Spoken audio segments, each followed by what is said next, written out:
এই ঘটনা নিয়ে অনেক চারিপাশ দিয়ে আরো অনেক কিছু মানে গড়ে উঠেছে, এই ঘটনার সাথে আরো অনেক ঝামেলা জট পাকিয়েছে।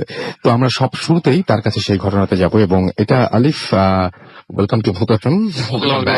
Thank you. Okay, so Alif, আমরা যে ঘটনাটা শুনবো এই ঘটনাটা তো বেসিক্যালি আপনি রিসেন্টলি শুনেছেন বোধহয়। জি রাসেল ভাই, গত সপ্তাহে আর কি ঘটনাটা কালেক্ট করি। আচ্ছা, এবং আবারও বলি, আমার একজন রোগী ঘটনাটি শেয়ার করে আমার সাথে শেয়ার করে ঘটনাটি। আমরা চলে যাই ঘটনা। তারই ঘটনা অ্যাকচুয়ালি, ওইটা ঘটনাটি ঘটে 1999 সালে রাসেল ভাই। তখন গ্রাম থেকে এসছে আর কি, বলতে গেলে মফস্বল থেকে এসছে, সাতক্ষীরা জেলা থেকে এসছে। আমি যা ঘটনা বলছি তার নাম হচ্ছে আফসানা কাজী। তিনিও আজ ঘটনাটি শুনছেন। তো 1999 সালে ঢাকায় যখন আসে, ঢাকা ইউনিভার্সিটিতে একটি ডিপার্টমেন্টে তিনি চান্স পান, সঙ্গতার কারণে তা প্রকাশ করছি না।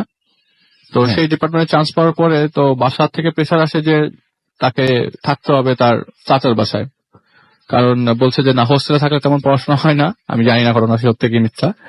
তো বলছে যে তুমি তোমার চাচার বাসায় থাকবা। তো ঠিক আছে, ঘটার আগে সে তার চাচার বাসায় চলে যায়। তো নাজিরাবাদের সে চাচার বাসা। তো চাচার বাসা যাওয়ার পরে ওই বাড়ির চারতলা, যেটা পুরো চারতলা না আর কি, অর্ধেক ছাদ অর্ধেক রুম। তো চাচা তাকে ওই রুমে জায়গা করে দেয় আর কি। তো সেই রুমটি একটি রুম আর একটি ওয়াশরুম আর একটি রান্নাঘরের মতো আছে, কিন্তু সেখানে কোনো ধরনের গ্যাসের কানেকশন নাই আর কি। তো সে যখন বাসায় ওঠে, বাসায় ওঠার পর নর্মালি ভালো কন্ডিশনে ছিল। 6 মাস পর হঠাৎ করে চাচা একটা মেয়েকে নিয়ে আসে। তো বলে যে এই মেয়েটি তোর সাথে থাকবে, তোর চাচির দুঃসম্পর্কের আত্মীয়। তো তার মধ্যে জিনিসটা এরকম ভাবে সঞ্চার হয়েছে যে আমি আসলে তো একা থাকি, একজন লোক পেলে আমার আসলে সময় কেটে যাবে। আমি মাঝে মধ্যে একা ঘুমাই, একা থাকি, আমার একাকিত্ব কেটে যাবে, আমি ওর সাথে গল্প করতে পারবো। এবং ঠিক তাই, অলমোস্ট বান্ধবী সুলভ আচরণ, তুই তাই সম্পর্ক। ঠিক 1 মাস পর রাসেল ভাই, তখন প্রচন্ড বৃষ্টি। অ্যাকচুয়ালি বৃষ্টিটা টানা 3-4 দিন ধরে চলছিল। আচ্ছা। তো ওই বৃষ্টিটা ওই দিন রাত 8টার দিকে, তো যে মেয়েটির সাথে ছিল তার নাম মিতুল। তো বলে যে আমি ভিজতে যাই, চল ভিজি। অলমোস্ট অনেকক্ষণ জোরাজুরি করবার পর তিনি এক প্রকার চটে যান, যা তুই যা, আমি যাবো না।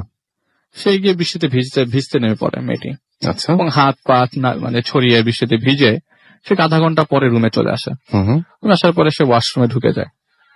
এই রাসেল ভাই, আমি আপনাকে একটু আগে যেটা বললাম যে আসলে এরকম ঘটনা ঘটতে পারে, আমার জানা নেই, আপনার জানা আছে কিনা আমি জানি না।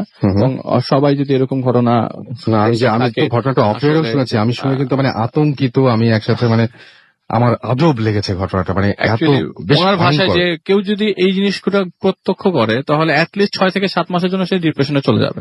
একদম একদম। তিনি দেখলেন যে মেয়েটি বাসায় রুমে ঢুকে ওয়াশরুমে চলে গেলেন।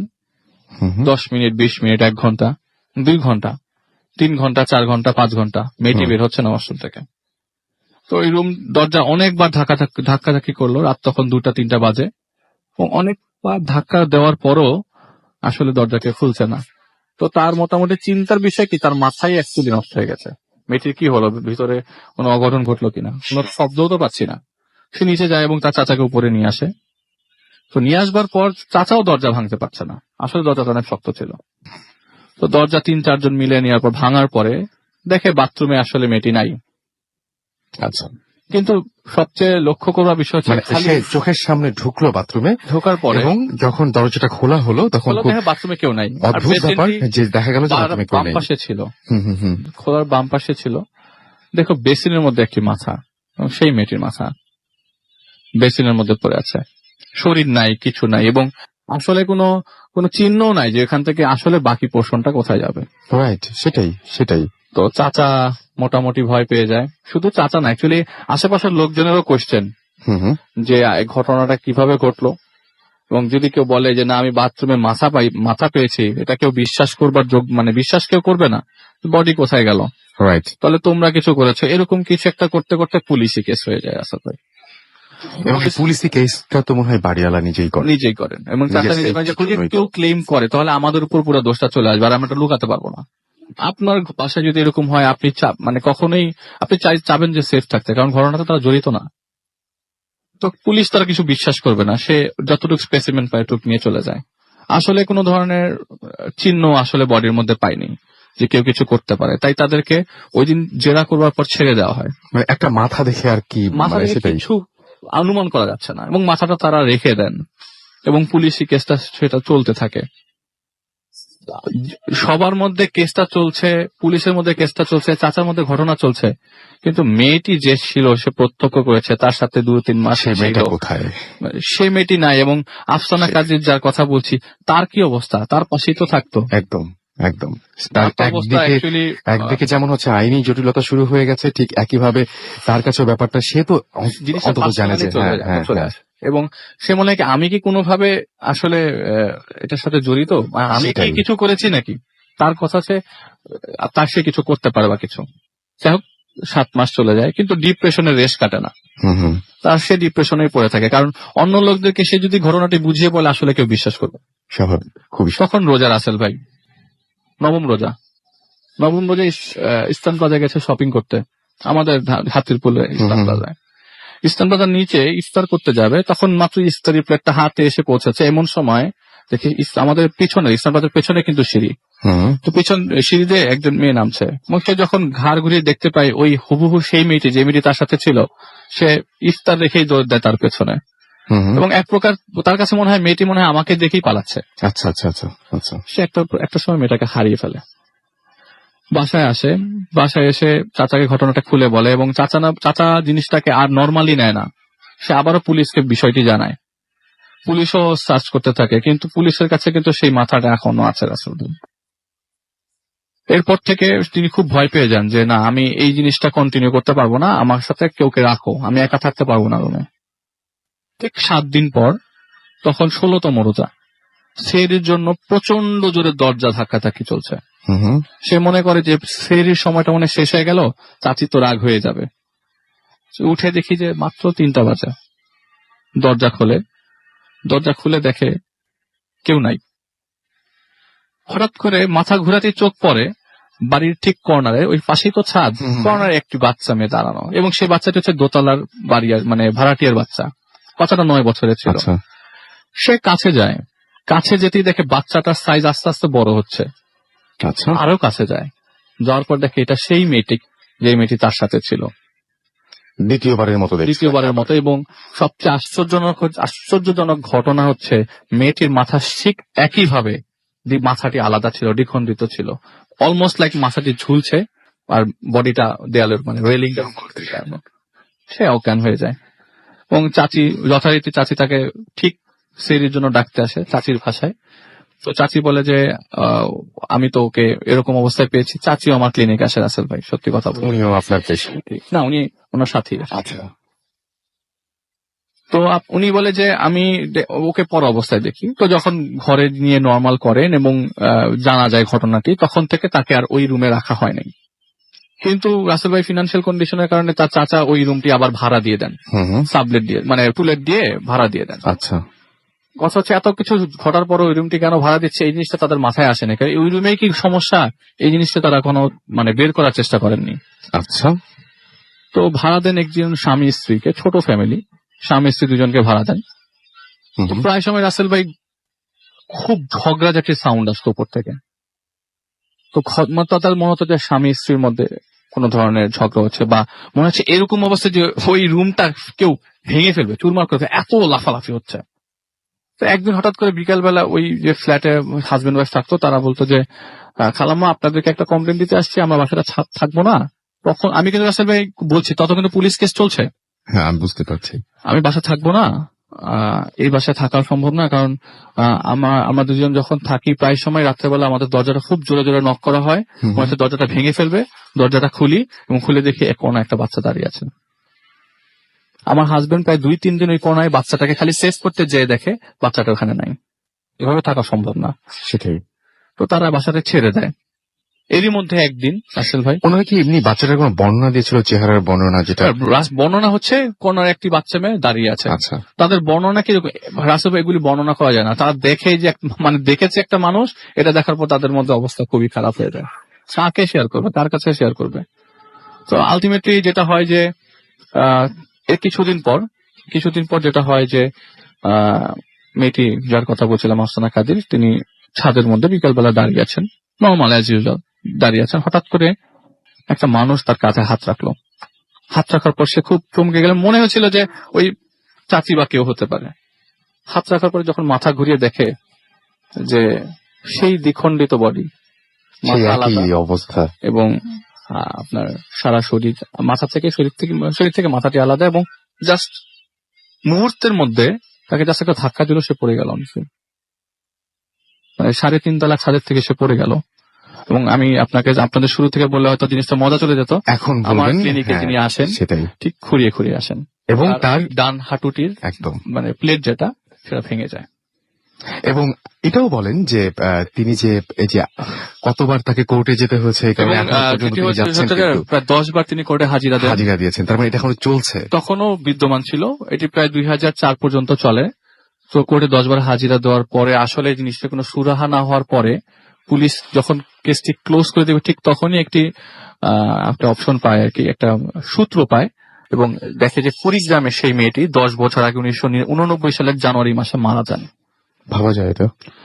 এবং মারা যাওয়ার কোনো আলাদা করে কোনো কিছু বের করা যায়নি যে আসলে মারা যাওয়ার সময় কি মাথা আলাদা ছিল বা কিছু, তাহলে মাথাটি কেন বেসিনে দেখা হলো, এরকম কিছু ঘটতে পারে। তো এটা জানার দরকার নাই রাসেল ভাই, আমি জানি না, আমিও জানতে চাইনি, আমি নিজেই ভয় পেয়ে গেছি। জাস্ট ভাবলাম যে না, এটা ভূত এফএম এসে শেয়ার করা দরকার। থ্যাংক ইউ ভেরি মাচ আমাদের সাথে, মানে আপনি অনেক ব্যস্ত থাকেন, আপনার অনেক ব্যস্ততার মাঝখানেও আপনি যে আমাদেরকে ভালোবেসে আমাদের এখানে এসেছেন, এই জন্য আপনাকে অনেক অনেক অনেক অনেক ধন্যবাদ। Thank you, এবং সবাই আসলে অনেক শুনতে চায় আপনার ঘটনা। সো কেমন লাগলো সেটা আমাদেরকে অবশ্যই SMS করে জানাতে পারেন। আমি দেখতে পাচ্ছি যে আলামিন আমাকে লিখেছেন যে হ্যাঁ, আমি সবকিছুই বেশ মানে প্রশংসাই করছেন, আলিফ আসলে একদম প্রশংসার বন্যা বোঝে, তাই হচ্ছে। অরণ্যও, আমি আলাদাভাবে কারো নাম বলছি, মানে নাম বলছি, পড়ছি না SMS। খুলনা থেকে আনোয়ার এবং তার ওয়াইফ আফরিন। তন্নি সিলেট থেকে আমাদের সাথে আছেন এবং তিনি বলছেন যে ভূত এফএম অনেক ভালো লাগে। আনুষ্কা আমাদের সাথে রয়েছেন উত্তরা থেকে, এবং এছাড়াও রয়েছেন জ্যাকলিন নাটোর থেকে। ডিজে সিয়াম আমাদের সাথে রয়েছেন আগারগা থেকে, এছাড়াও পুনম রয়েছেন, সাদিয়া রয়েছেন মোহাম্মদপুর থেকে, রবিন রয়েছেন সাভার থেকে, অঙ্কিত আমাদের সাথে রয়েছেন, এছাড়াও রয়েছেন আমার সাথে চিটাগাং থেকে সুমু, সিদ্দিক খান আমাদের সাথে রয়েছেন, এছাড়াও রয়েছেন ডিজে সিয়াম, সুমন মোহাম্মদপুর থেকে, ডক্টর আলিফ। আচ্ছা, ডক্টর আলিফের সম্পর্কে তো সব এসএমএসি ডক্টর আলিফের আমি আসছে। ওকে, সো এমডি রাকিব, রনি আমাদের সাথে রয়েছেন, গোলাম রাব্বি আমাদের সাথে রয়েছেন মিটফোর্ড ঢাকা থেকে, অপু এবং সিথি আমাদের সাথে রয়েছেন ময়মনসিংহ থেকে, এছাড়াও সিদ্দিক আমাদের সাথে রয়েছেন। আরো অনেকে আছেন ফেসবুকে, তো মানে আরো বেশি প্রশংসা দেখতে পাচ্ছি, এবং সবাই দেখতে পাচ্ছি যে লিখছেন যে ভালো লাগছে আজকের শোটা। এবং আমাদের এখানে ফেসবুকে অনেকেই, আমি নামগুলো একে একে পড়বো, তবে তার আগে যেটা করতে হবে সেটা হচ্ছে আমাদের আসলে আজকে অনেক অতিথি এবং বাংলাদেশের বিভিন্ন প্রান্ত থেকে তারা এসছেন, এবং আজকে ভয় পাবেন এরকম অনেকেই শিওর হয়ে আছেন। এখানে দেখতে পাচ্ছি আল ইমরান আমাদের এখানে কমেন্ট করছেন, আব্দুল্লাল মামুন এছাড়াও কমেন্ট করছেন, স্বপ্নবাজ আতিক হাসান আমাদের এখানে কমেন্ট করছেন, আরো অনেকেই এখানে কমেন্ট করছেন। সো আমি বলে দিচ্ছি আরো একবার আমাদের SMS পাঠানোর নিয়মটি। আমাদের SMS পাঠাতে হলে মোবাইলের মেসেজ অপশনে গিয়ে টাইপ করুন ফুর্তি, FORTI ফুর্তি, স্পেস দিয়ে লিখুন আপনার নাম, স্পেস দিয়ে আপনার মেসেজ পাঠিয়ে দিন 9840 নাম্বারে। যদি আমার সাথে ইমেইল করতে চান, আমাদের ইমেল অ্যাড্রেস হচ্ছে bhutfm@radio.furti.fm, আর ফেসবুকের অ্যাড্রেস হচ্ছে www.facebook.com/radio.furti, www.facebook.com/bhuthfm.russell। এবং এই দুটো পেজে কিন্তু আপনারা একেবারেই ভাববেন না যে আজকে কমেন্ট করলেন বলে যদি পড়া না হয়ে থাকে তাহলে একদম সেই কমেন্টটা আমি আর দেখলামই না। সারা সপ্তাহ জুড়ে আপনাদের এই কমেন্টগুলো দেখি, আপনাদেরকে রিপ্লাই করি, যারা রিপ্লাই পান তারা সবাই জানেন সেটা। আচ্ছা, আমরা কথা বলবো না, আজকে ঘটনায় বলবো, এবং আরেকটা দারুণ ঘটনা রয়েছে। সে ঘটনা খুব ছোট্ট ঘটনা এবং খুবই অদ্ভুত একটা ঘটনা। সেই ঘটনায় নিয়ে এসছেন আমাদের আরো একজন লিসনার। আপনার নামটা প্লিজ একটু বলবেন এবং কোথা থেকে এসছেন আরেকবার বলতে হবে প্লিজ। শিমুল, আজিমপুর থেকে এসেছি। ওকে, আপনার ঘটনাটা আমরা শুনি। জি ভাইয়া, এই ঘটনাটা মোটামুটি 2 বছর আগে থেকে শুরু। 2 বছর আগে আমি আমার হ্যান্ড ব্যাগের যে বাইরের দিকে একটা পকেট থাকে, ওখানে একটা 10 টাকার নোট খুঁজে পাই বলতে আসলে অনেকদিন আগে আমার ব্যাগে থেকে টাকা পকেট মার নিয়ে যাওয়াতে আমি ওই ব্যাগটাতে, ওই পকেটাতে কখনোই কোনো টাকা বা ইভেন কোনো কাগজও রাখতাম না যেগুলো আমার ইম্পর্টেন্ট। সো আমি ওই পকেটটা চেকও করতাম না। তো একদিন আমি ব্যাগ চেঞ্জ করতে যেহেতু সবগুলো পকেট চেক করছিলাম, একটা 10 টাকার নোট খুঁজে পাই এবং নোটটা ছিল একদমই ফাঙ্গাস পড়া, মনে হচ্ছে যে 2-3 মাস ধরে ওইখানে এমনি পড়ে আছে, কেউ হাতও দেয় নাই। তো আমি ভাবলাম হয়তো আমি মনের ভুলে কখনো রেখেছি, আমি ওটা তুলে নিয়ে আমার মানিব্যাগে রেখে দিয়েছি। তো ভালো, আমার দিন যাচ্ছে, মাস 2 পরে হঠাৎ খেয়াল করলাম এত টাকা আমি খরচ করি, ওই টাকাটা তো আমি কখনো হাত দিইনি, কেন যে অদ্ভুত ব্যাপার, অথচ মানিব্যাগে সব টাকার সাথে ওটা রাখা, স্পেশাল করেও রাখা নেই। তো আমি আবার গুছিয়ে টুছিয়ে রেখে দিলাম। তো আরো মাসখানেক পরে আমি খেয়াল করলাম যে এই টাকাটা বোধহয় আমার জন্য একটু লাকি। আমি অনেক সময় শুনেছিলাম যে এরকম কিছু টাকা থাকে যেগুলো অনেক লাকি থাকে। আমি মানে শোনা ঘটনা যেগুলো, ওগুলো দুই একটা মনে করে ভাবলাম আচ্ছা ঠিক আছে আমি রেখে দিই আলাদা করে, দেখা যাক কি হয়। তো দেখা যাক কি হয় করে আমি ওইটা সবগুলো টাকা থেকে আলাদা করে অন্য একটা পকেটে রেখে দিই। তো রেখে দিই ভালো, ওইটাও অনেকদিন ধরে আছে। এবং আমি খেয়াল করছি যে আমার যে মানে যেহেতু আমি জব করি, আমার একটা মান্থলি স্যালারি পে করে, তো আমাকে ওই টাকার মধ্যে চলতে হয়। তো অনেক সময় দেখা যেত মাসের শেষে একটু টানাটানি হতো, হয়তো একটু ধার করা লাগতো বা এরকম মানে হতো। তো ওই টাকাটা আসার পর থেকে আমি খেয়াল করছি যে আমার কখনোই কারো কাছ থেকে ধার Loan? করা লাগেই নাই, টোটালি লোন করা লাগে নাই। এবং 100 টাকা, মিনিমাম 100 টাকা আমার এক্সট্রা কেমন করে রয়ে যেত মাসের শেষ দিন, যেদিন দেখা যেত হয়তো কোনোদিন আমার কাছে 2 টাকাও ছিল, সেটা কখনোই আর হতো না।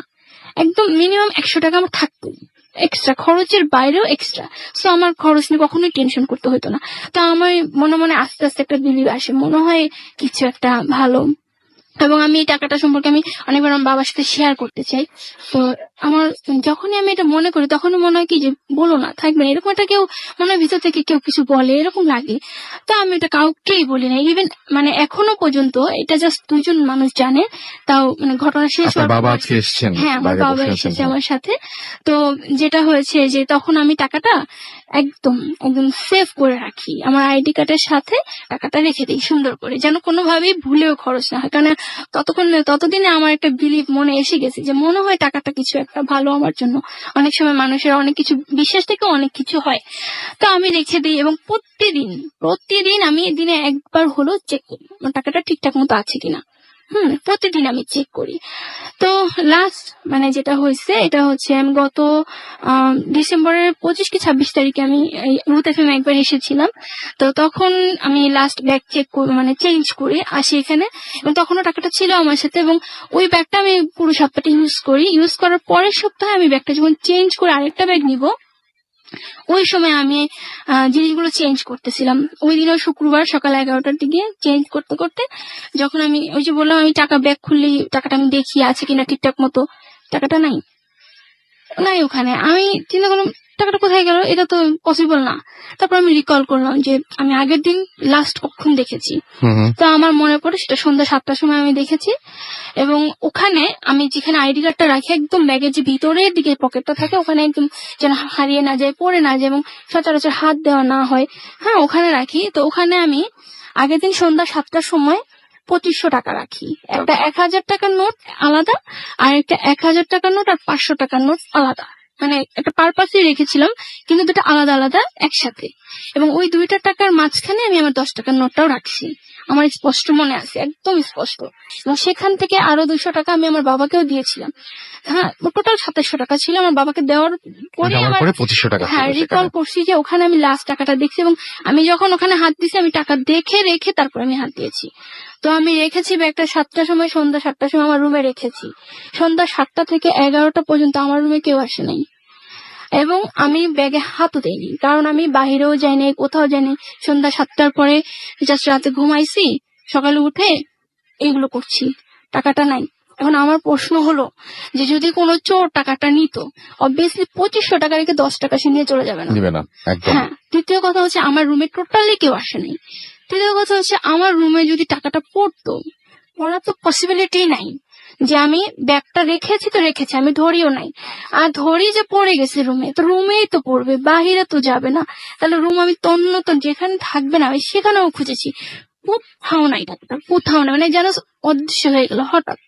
মানে অদ্ভুত কথা, আমি বুঝলাম না যে টাকাটা গেল কিভাবে, টাকাটা এসেছিল কিভাবে সেটা তো এসেছিল আপনার, কিভাবে আমি জানি সেটা আপনি জানেন জাস্ট না। আমি ব্যাগে এবং পেয়েছি। যখন চলে গেল তখন আমি আপনি বুঝতে জানলাম না, পারছেন কিন্তু না। আমার খুব কষ্ট লেগেছে যে এটা কি হলো, এইভাবে কিভাবে যায় আচ্ছা, টাকা। এই টাকাটা হারিয়ে যাওয়ার পরে আচ্ছা তারপরে কি আপনার জীবনে আবার আগের মতো হয়ে গেল? হ্যাঁ, আবার আগের মতো।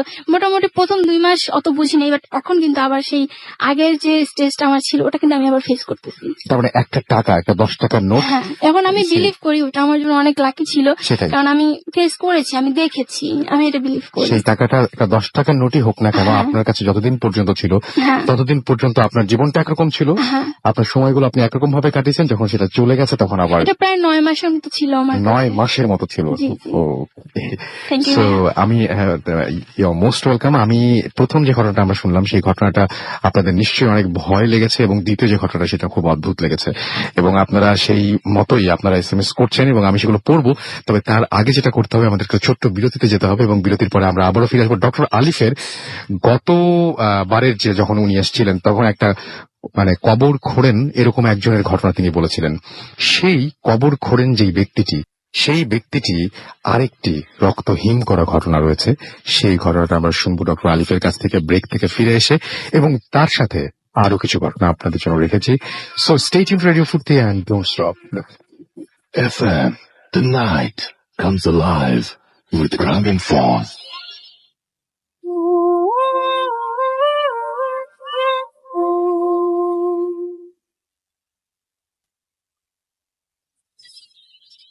Yes, night comes alive with গ্রামীণ ফোন। শুনছেন সবসময় রেডিও ফুর্তি 88.2 FM, বাংলাদেশের সর্ববৃহৎ রেডিও নেটওয়ার্ক, এবং পৃথিবীর যেখানে যারা বসে আমাদের এই আজকের এই ভূত এফএম এর এপিসোড শুনছেন তাদের সবাইকে স্বাগত জানাচ্ছি ভূত এফএম এ, এবং আশা করছি যে আপনারা অনেক অনেক এনজয় করছেন।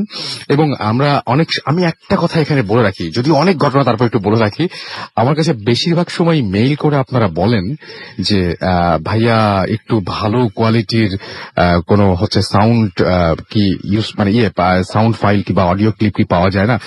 আপনি যদি ভালো পান, ভালো কোনো কোয়ালিটি চান, তাহলে যেটা করতে হবে, লাইভ শুনতে হবে, একটা আছে উপায়। আর সেকেন্ড যে উপায়টা সেটা হচ্ছে আমাদের ফুর্তি অ্যাপটা ব্যবহার করতে হবে, কারণ ফুর্তি অ্যাপে আপনি ঠিক লাইভ শোনার মজাটাই পাবেন। সুতরাং যে যেখানে আছেন তাদেরকে বলবো যে অবশ্যই ফুর্তি অ্যাপ ব্যবহার করতে পারেন। বাংলাদেশে শুধু না, পৃথিবীর যে কোনো প্রান্তে আপনারা আছেন, যেখান থেকে সূর্য চাঁদ এই সমস্ত দেখা যায় পৃথিবীর যে প্রান্ত থেকে, সেখানে আপনি পাবেন ফুর্তি অ্যাপ। আমরা চলে যাব ডক্টর আলিফের ঘটনায়, এবং ডক্টর আলিফের সেকেন্ড যে ঘটনা সেটা একটু হিন্ট দিয়ে দিই আমরা। আমরা লাস্ট টাইম যখন এই ঘটনাটা শুনেছিলাম, একজন কবর খোঁড়েন এরকম একজন, তার নামটা একটু সবাইকে আলিফ যদি আরেকবার বলতেন। ওনার নাম হচ্ছে ফারুক হোসেন, এবং আবার অনেকে আব্দুল আজিজ নামে হচ্ছেন। আচ্ছা, ওকে, আচ্ছা। তো আমরা এই ঘটনাটা শুরু করার আমি আগে ছোট্ট করে একটা কথা বলতে চাই, সরি টু ইন্টারাপ্ট। আমার লাস্ট ঘটনায় একটা জিনিস আমি মিস আউট করে গেছি, আচ্ছা। ভুল হয়ে যায়, আমারও ভুল হয়ে গেছে, ঘটনাটি বড় ছিল। আসলে আমি বলেছিলাম যে চাচির আত্মীয় এসছেন, বলেছে আমার দূর সম্পর্কের আত্মীয়। আসলে পরে যখন ইস্টার্ন প্লাজা থেকে বাসায় যে ঘটনাটি বলে, তখন তার চাচা শেয়ার করে আসলে ওই মেয়েটিকে ওরাকে সাবলেট হিসেবে ভাড়া দিয়েছিল। ঘটনাটি হয়েছিল যে যেহেতু ফিনান্সিয়াল ক্রাইসিস ছিল ওনার চাচার, তো এই জিনিসটা বলেনি হয় যে এরকম ট্যাবলেট দেওয়ার আগে সাধারণত বাড়ির মালিকরা ওই রুমটা চিন্তা করে রেখেছিল যে ভাড়া দিবে। হ্যাঁ, মানে এটা সহজ হয় যে যদি বলে যে আমার আত্মীয়কে ভাড়া দিচ্ছে, তাহলে কমফোর্টেবল ফিল করে, সেই জন্য আর কি বলেছিল যে আমার তো চাচির দূর সম্পর্কের আত্মীয়। কিন্তু ঘটনাটা যে এরকম ভাবে ঘটবে সেটা আসলে কারোরই এক্সপেকটেশনে ছিল না। আর এইভাবেই গড়াবে, এইভাবেই পানিটা গড়িয়ে যাবে, এটাও কারো এক্সপেকটেশনে ছিল না। রাসেল ভাই দ্বিতীয় ঘটনাটি শুরু করতে যাচ্ছি। দ্বিতীয় ঘটনার আগে আমি একটা ছোট্ট কথা বলবো, সেটা হচ্ছে দ্বিতীয় ঘটনাটার আগে একটা জিনিস বলে রাখি, সেটা হচ্ছে যে এই ঘটনা যে আলিফ বলছেন, তারপরে তো ওই ভদ্রলোক আর কোনোদিন কবর খোঁড়েন না। ওইটি ছিল তার জীবনের শেষ 7 দিন। শেষ 7 দিন, জি, জীবনের শেষ 7 দিন না, কবর খোঁড়ার 7 দিন, সেটাই বলছি। তারপরে উনি আর কোনোদিন কবর খোঁড়েনি, জি না। এবং ওই এলাকা ছেড়ে তিনি চলে গেছেন, তার মানে তার কাছে শুধু এলাকা ছেড়ে তিনি যাননি, তার সাথে আরো 2-3টা পরিবারও গেছে, মানে যারা জিনিসটা প্রত্যক্ষ করেন। শুনি আমরা ঘটনা। আচ্ছা, রাসেল ভাই ঘটনাটি যার কথা বলছিলাম ফারুক সাহেবের, উনি আগেই বলেছি পৈতৃক কাজ আর কি, বাবা থেকে চলে পরম্পরায় চলে এসছে কাজটি। তো তার তখন বয়স ছিল 45, তখনকার প্রথম ঘটনাটি ঘটে। দ্বিতীয় ঘটনাটি ঘটে 1993 সালে, 5 বছর পর। তখন তার বয়স 50 ছুঁই। ঘটনার দিন তিনি, ওই দিন প্রচন্ড শীত, আসলে ঘটনাটি ঘটেও শীতের মধ্যে, প্রচন্ড শীতের মধ্যে চাদর মুড়ি দিয়ে বাজারের দিকে এগোচ্ছে, দুধ কিনতে যাবে। তো হাঁটতে অ্যাকচুয়ালি এত কুয়াশা সকালবেলা ভোরে যে 1 ফিট দূর থেকে দাঁড়িয়ে আছে বোঝা যেত না, হেঁটে যাচ্ছে। পাশে একটা লোক, তার কাছে মনে হচ্ছিল পাশে একজন হেরে যাচ্ছে এবং সে মোটামুটি বুঝে গেছে পাশে একজন আছে। তো সে জিনিসটা পাত্তা দেনে এগিয়ে যাচ্ছে। হঠাৎ করে তার সম্মুখে একটা মানুষ চলে আসে এবং মানুষটি হঠাৎ করে তার পা ধরে বসে এবং হুড়মুড়িয়ে কাঁদছে, পাগলের মতো কাঁদছে। সে বলে, আরে কি হয়েছে? মানে অনেকবার জিজ্ঞেস করার চেষ্টা করলো যে আসলে আপনি কেন কাঁদছেন আমার পা ধরে, কিন্তু দৌড়ে একটা লোক আসলে, এই ফারুক ভাই আপনার কি হয়েছে, আপনার কি শরীর খারাপ নাকি? অন্য একটি লোক, এলাকার একটি লোক। তো তিনি তখন খুব হতভম্ব হয়ে যায়, আমার পা ধরে একটা মানুষ কাটছিল, হঠাৎ করে উনি আসতে দেখলেন যে মানুষটা নাই। তিনি আর বাজারে যাওয়ার শরীরের মানে শক্তি পেলেন না, ব্যাক করলেন বাসায়। ওটা ঠিক পরের দিন আমরা গ্রামের বাড়িতে বলি, ওই যে আপনার বিলের পাশে ক্ষেতের মাঝখানে পানি ঢুকানোর রাস্তা দিয়ে মানে দিয়ে ওটা কি বলে, আলের মাঝখান দিয়ে আপনার চাই বসায়, হ্যাঁ, নালার মাছ দিয়ে পাশ দিয়ে চাই বসায়। তো ছোট ছোট গুদা মাছ ধরে ওগুলাতে। তো সে ওই চেক করতে যায় ভোরবেলা, ফজরের নামাজ পড়ে সে যায় চেক করতে, যখন একটু ফর্সা হয়। তার কাছে মনে হচ্ছে তার পেছন পেছন কে জানি আসছে। হঠাৎ করে সম্মুখে ঠিক একই মানুষই তার সামনে চলে আসে এবং ঠিক আগের মতো পা ধরে হুড়মুড়িয়ে কাঁদতে থাকে।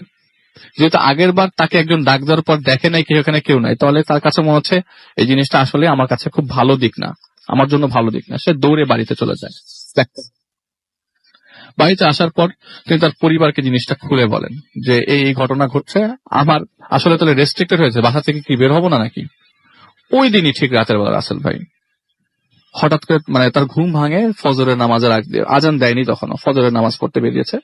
ঘর থেকে বেরিয়ে তিনি পুকুর ঘাটে, তো পুকুর ঘাট না গাছের গুড়ি দেওয়া, সে অজু করে ঠিক উপরে উঠবে এমন সময় দেখলো যে পুকুরের পাশে একটি বেলি গাছ আছে। বেলি গাছের সামনে একটা মানুষ দাঁড়ানো, যেখানে 1 ফিট দূরত্বে এক মানুষ দেখা যাচ্ছে না, কিন্তু এত কুয়াশার মাঝখানে তিনি একটা মানুষ দেখতে পাচ্ছে পরিষ্কার, এবং মানুষটি খুব জোরে জোরে কাঁদছে। সে ভয়ে দৌড়, কারণ রাসেল ভাই আগে একবার তার সাথে যে জিনিস ঘটেছিল ঠিক একই ভাবে আবার কিছু ঘটুক সেটা তিনি আর চান না।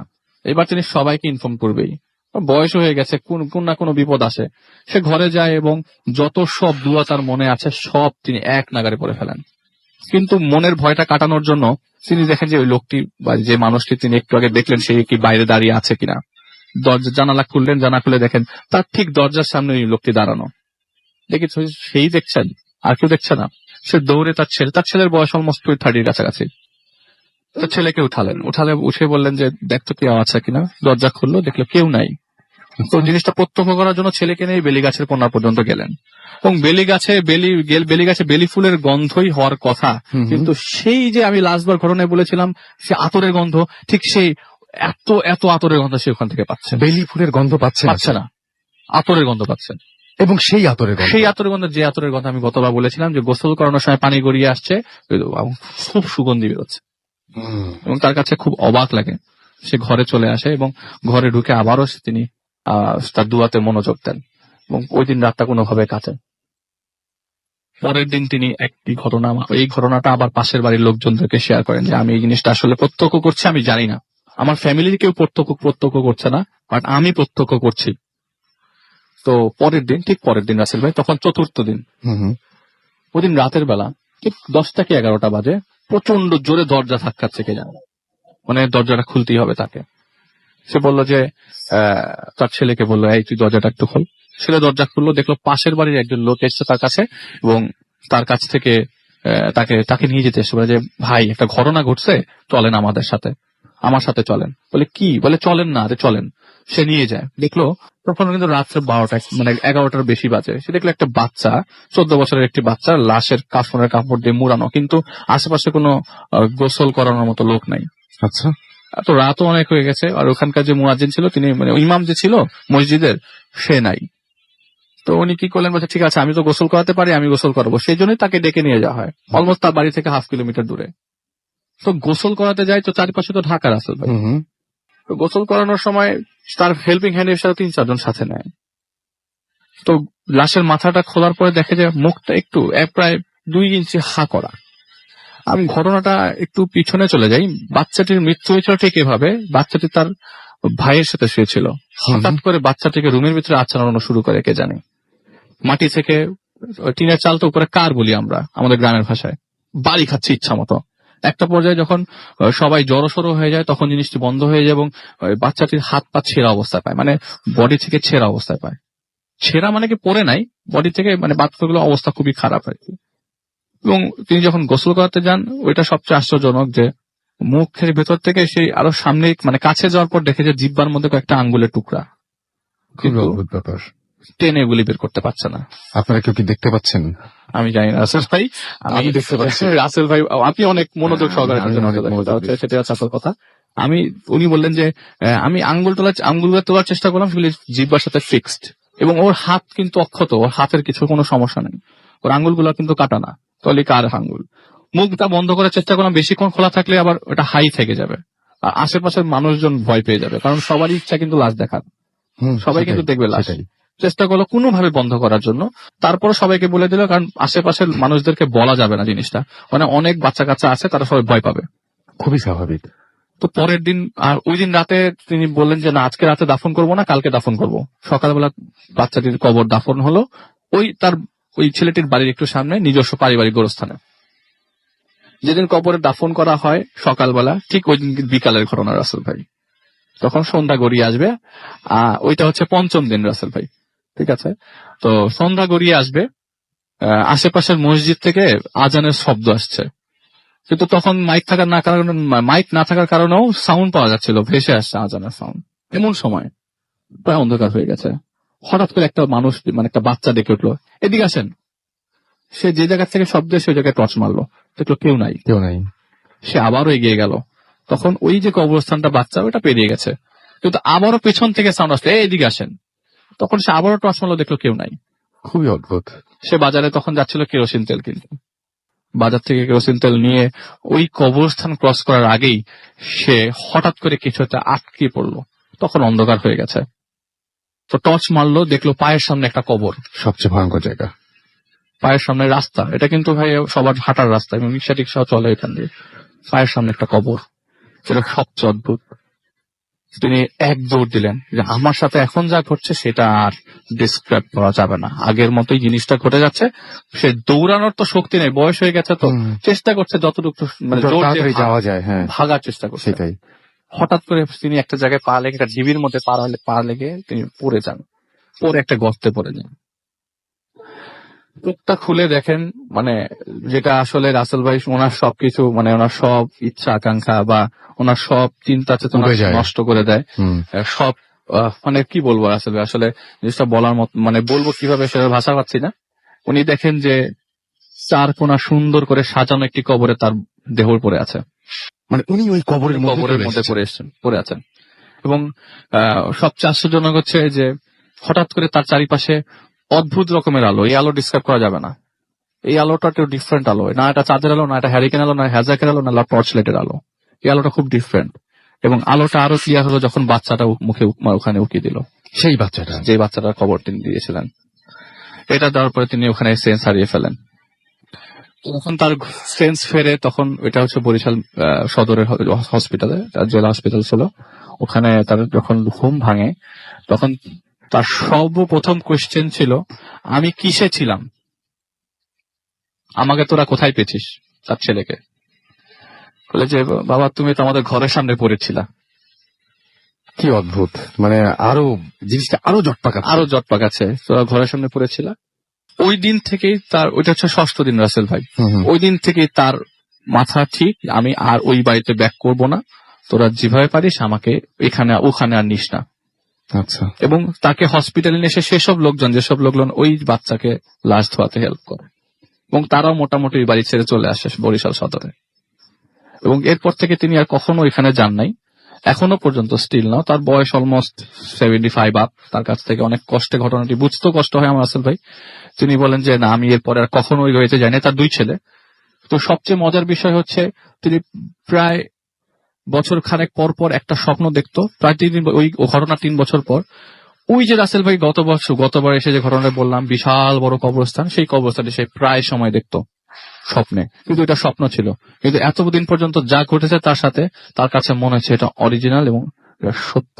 এবং তার ছেলের কাছে একটা হিন্ট পেয়েছে, যেটা সে যে ঘরের সামনে পড়েছিল তার সারা শরীরে মাটি লাগানো ছিল। এটাই হচ্ছে প্লাস পয়েন্ট। ওকে, মানে এটা কিন্তু আসলেই একটা মানে খুবই মানে ভাইটাল জায়গা, যেটা অনেক প্রশ্নের আবার উত্তরও দিয়ে দেয়, আবার আরো জটও পাকিয়ে দেয়। এটি ছিল রাসেল ভাইয়ের ঘটনা। Thank you so much. আমার কাছে কথা হচ্ছে যে যারা, আমি বিশ্বাস করি যারা কবর খোঁড়েন তারা প্রচন্ড সাহসী মানুষ, প্রচন্ড সাহসী মানুষ। এবং সে রাসেল ভাই, আমি ইন্টারাপ্ট করছি, প্লিজ ডোন্ট মাইন্ড, 20 বছর তিনি কবর খোঁড়েন, কিন্তু সেটাই মানে তার আরো সাহসী হওয়ার কথা, এবং তাকে ভয় পাওয়ানো কিন্তু খুব কঠিন। এবং তিনিও এই যে হ্যালুসিনেট করবেন বা কোনো কিছু দেখবেন, এই জিনিসগুলো তার জীবনে খুব কমই ঘটে, তাই না? তার জীবনে খুব কম ঘটে, কারণ তিনি সাহসী, এবং সেই সাহসী মানুষরাও ভয় পান। যারা শুনছেন ভূত এফএম এবং যারা নিজেরা মনে করেন যে আমরা অনেক সাহসী, তাদের জীবনেও যে কোনো সময় যে এরকম ভয়ঙ্কর মানে ভয়ের এক্সপিরিয়েন্স হতে পারে, সেটা মানে একেবারেই অস্বাভাবিক কিছু না। আমার তো মাথা ঘুরছে, ব্রেক নিবো নাকি আমরা আরেকটা ঘটনা শুনবো? ব্রেক নিতে হবে না?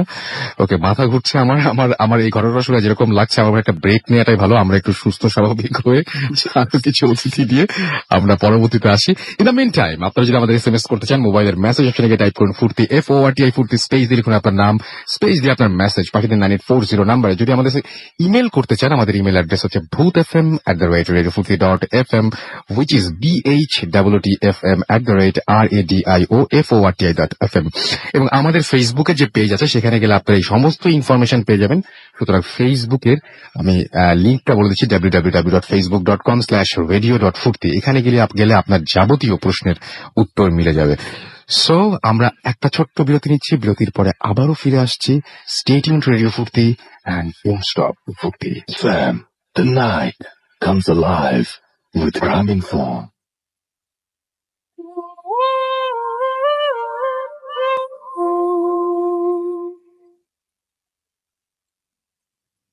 Welcome back. ঘড়িতে সময় রাত 12:50 শুনছেন সবসময় রেডিও ফুর্তি। আমি রাসেল আছি সাথে, আমার সাথে রয়েছে মাসুম এবং আজকের অতিথিরা। এবং আমি দেখতে পাচ্ছি যে অনেকেই আমাদের সাথে ফেসবুকে এই মুহূর্তে রয়েছেন এবং তিনি বলছেন যে খুব ভয় লাগছে, আলিফ ভাইকে থামতে বলেন। আচ্ছা, আলিফ অলরেডি থেমে গেছে এবং ভূত এফএম শোনার জন্য এখনো ডিনার করিনি। কেন ভাই, শরীর খারাপ হলে তো আপনি আবার 2-3 সপ্তাহ মিস দিবেন, তখন তো আমাদেরই সমস্যা। আমাদেরকে লিখছেন, এটা লিখেছেন শাহিন শাহ, এছাড়াও আওলাদ হোসাইন লিখেছেন আমি আর আমার ওয়াইফ বারান্দায় বসে শুনছেন তারা। ওকে, আমাদেরকে পাভেল লিখেছেন আমি ভয় পাই না, কিন্তু আলিফ ভাইয়ের ঘটনাগুলো শুনে ভয় না পেয়ে থাকতে পারলাম না। হ্যাঁ, সেটাই। এছাড়াও দেখতে পাচ্ছি ফেসবুকে আরো অনেকেই লিখছেন। এছাড়াও দেখতে পাচ্ছি যে রাজকুমার বিডি, সুজন আহমেদ সানি, মেহেদি হাসান, মিদুল সহ আরো অনেকে ফেসবুকে কমেন্ট করে যাচ্ছেন। এছাড়াও আমাদেরকে একে আকাশ লিখেছেন, একে অ্যাশ লিখেছেন, ও মাই গড, মানে এটা অনেক ভয়ের লাগছে, সেটা দিয়ে বলছেন।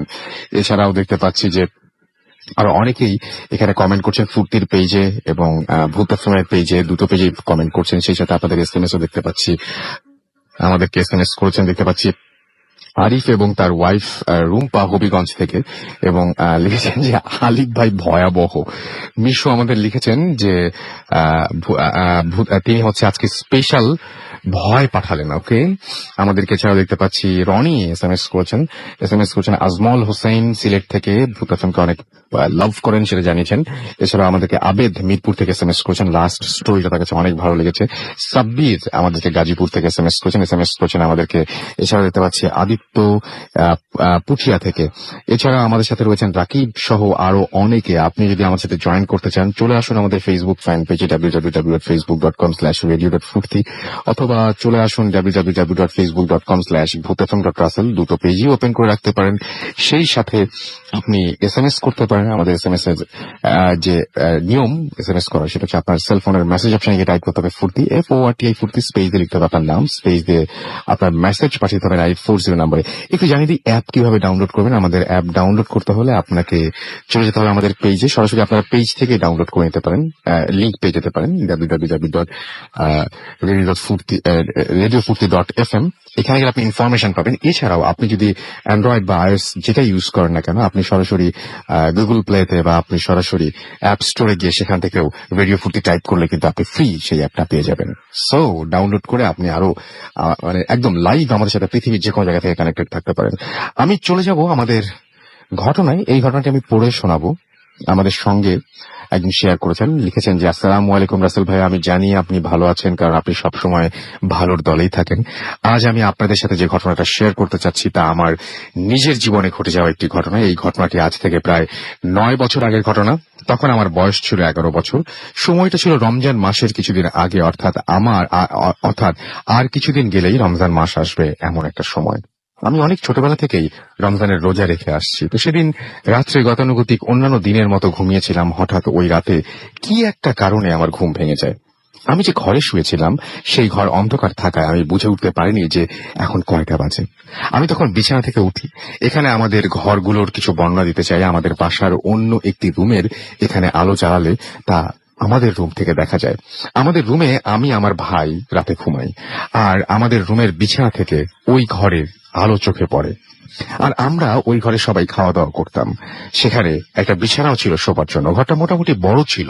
তো সেই রাতে আমার হঠাৎ ঘুম ভেঙে যাবার পরে আমি দেখি আমাদের ওই ঘরটিতে আলো জ্বলছে। আমি তা দেখে মনে করি যে আমি সবার ছোট বলে আমাকে বাদ দিয়েই সবাই হয়তো সেহেরি খাচ্ছে। তো আমি এই কথা ভেবে বিছানা ছেড়ে উঠে ওই ঘরে যাই এবং যাওয়ার পরে দেখি আমার আম্মু কি একটা কারণে ঘরের আলো জ্বালিয়ে রেখে ঘুমিয়ে পড়েছে।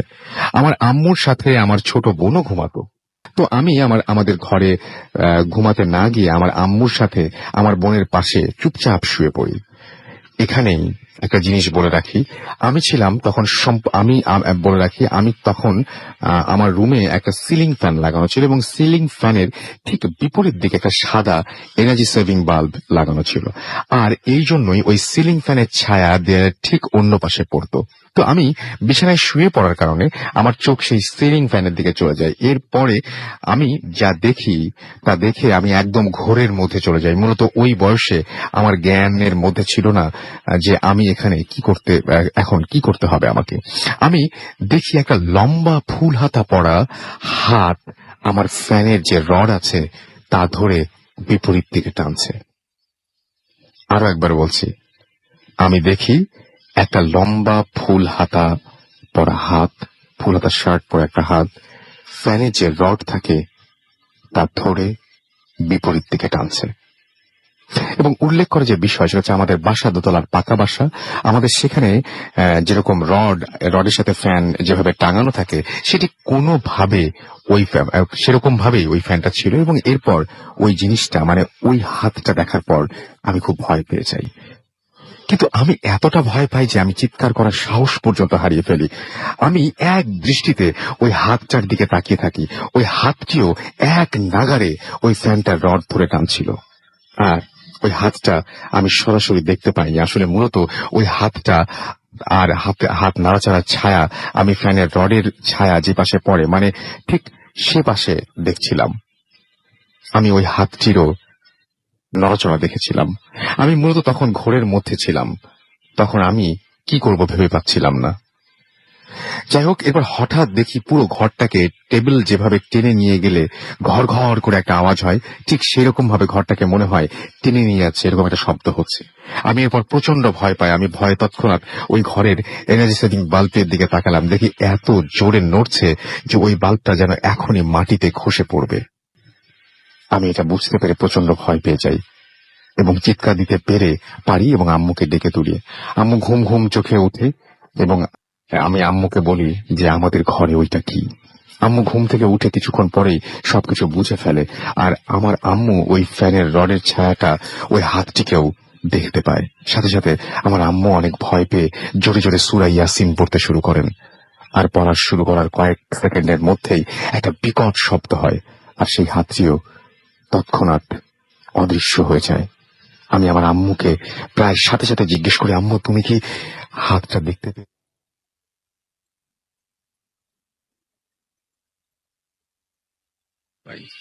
এর মধ্যে আমার ছোট বোনটাও জেগে ওঠে। সেই রাতে আমি আর ঘুমোতে পারিনি, সারা রাত জেগেই পার করে দেই। তো এই ছিল ঘটনা। এছাড়াও আরো অনেক ঘটনা রয়েছে, সেই ঘটনাগুলো সময় পেলে উনি আস্তে আস্তে পাঠাবেন জানিয়েছেন। এবং দূরত্বের কারণে তিনি স্টুডিওতে আসতে পারেন। চারতলা মসজিদ রংপুর, সেখান থেকে এই ঘটনাটি তিনি পাঠিয়েছেন। যাই হোক, আমি নামটা বললাম না, উনি নামটা বলতে নিষেধ করেছেন। নামটা আমি দেখতে পাচ্ছি।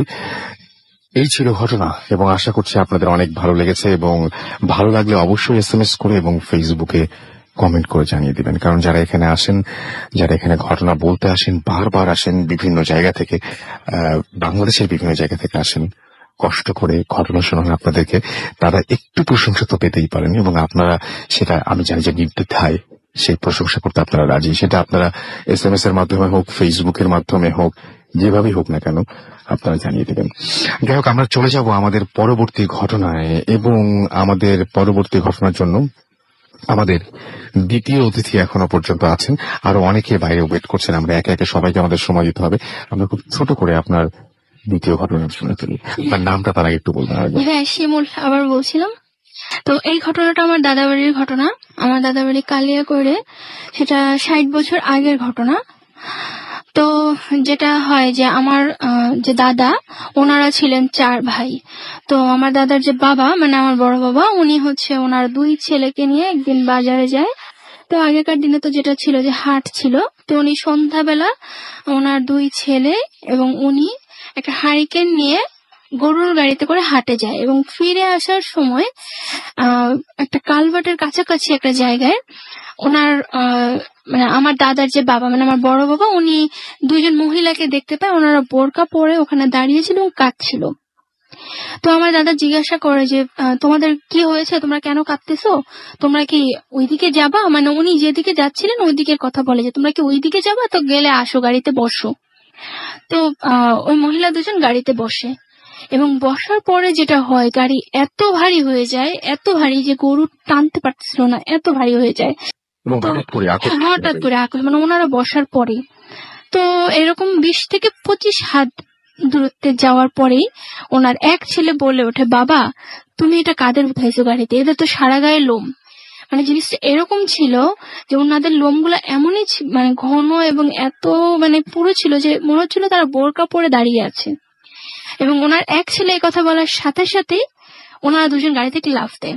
লাফ দিয়ে কালভার্ট থেকে লাফ দিয়ে ওনারা মানে লাফ দিয়ে যে নিচে নদী ছিল বা খাল হয়তো ছিল, কালভার্ট যেহেতু, তো বলে যে যা তোরা যা, এটুকু বলে ওনারা লাফ দেয়, নিচে লাফ দেয়। এবং আমার দাদা ওখান থেকে কোন রকমের বাড়ি পর্যন্ত পৌঁছাইতে ওনার 2 ছেলে মারা যায় তৎক্ষণাৎ। এবং পরের দিন সকাল হতে হতে আমার যে বড় বাবা, উনি মারা যায়। এবং দুপুর নাগাদ গরু দুটাও মারা যায়। এবং এরপরে যেটা হয়েছে যে ওনার যে তার 2 ভাই বাকি ছিল, আমার দাদা আর আরেকজন ছিলেন, আরেক দাদা। তো আমার দাদা ওই এলাকা ছেড়ে রাজশাহীতে চলে আসে। উনি তারপরে ওই এলাকায় কোনোদিনও যায়নি, আর এখনো পর্যন্ত উনি তো মারা গেছেন। আমরা আমাদের মানে সমস্ত কিছু ওইদিকেই, এদিকে আমি নিজে কখনো যাইনি, আমার বাবা মাঝে মাঝে যায়।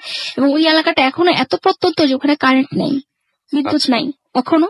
এবং আরেকটা যেটা হয়, প্রতি বছর আষাঢ় মাসে ওই জিনিসগুলো একবার দেখা দেয়। ওই পরিবারের কাউকে না কাউকে ওই ভিটাতে, যেটা তাদের ভিটা, ওই ভিটায় তারা আসে, একবার দেখা দেয়, বছরে একবার আসবেই। ওকে, থ্যাংক ইউ ভেরি মাচ। আমরা বলবো যে ঘটনা শোনার সাথে সাথে আপনারা যেটা করবেন, মাঝে মাঝে আপনাদের ঘরের সিলিং ফ্যানটাও চেক করবেন, এবং সিলিং ফ্যানের দিকে একটু তাকিয়ে দেখবেন যে সেখানে আপনারাও ফুল হাতা শার্ট পরা বা ফুল স্লিভ কোন একটা মানে হাত একটা দেখতে পান কিনা যে সেখানে ঝুলছে বা ফ্যানটাকে টানার চেষ্টা করছে। হঠাৎ করে দেখে ফেলতেও পারেন, এবং দেখে ফেললে যেটা সবচেয়ে বেশি সুবিধা হবে সেটা হচ্ছে যে কালকে সকালে উঠে লিখে আমাদের সরাসরি মেল করে দিতে পারেন।